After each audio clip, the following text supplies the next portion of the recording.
Whenever we do a car or a controlled articular rotation of any joint that we're practicing with, there's two principles that we need to carry suit with as we are doing the movement. One is maintaining a stable base. I like to use the 20% stable base as our metric and to keep in our head as we're doing so.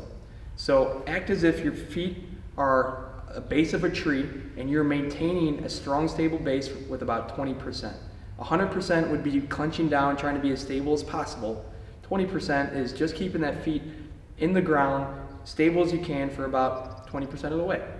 Second principle is whenever we're moving the joint in space, we want to act as if we're moving through 30% denser than air. So for the shoulder example, if I had negative density in the air, I would just whip around, whip around. 30% density is just a little bit thicker than air, where it feels like I'm going against a little bit of resistance. So let's keep these two principles in mind and apply it to any joint as we move through. Here we'll be going through the spine car. Spine is meant to move from the top of our thoracic spine all the way down to the bottom of our lumbar spine. So our neck shouldn't be moving, nor should our hips or knee joints. A lot of times we see a little bend of the knee or a little sway backwards as we do so, and we want to avoid those. Again, let's keep that 20% base and that strong stable base, and we're moving through 30% dense air. Here we'll have you grab your arms and give yourself a strong hug. Next, I'm going to have you flex from the top of the spine all the way down until you feel your waist starting to move. Good segmental flexion. Once we get to the bottom of that flexion, we're going to rotate facing the wall as much as you can.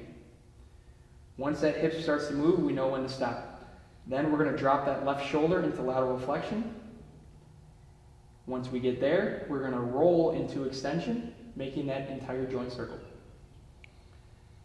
Once we get to max extension, we're going to dip that right shoulder down, rotate as far as we can, and then come back into our starting flexion point.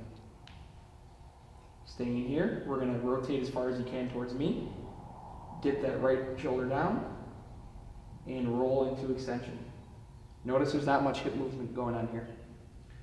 Laterally flex, rotate as far as you can, and come back to the flex starting position.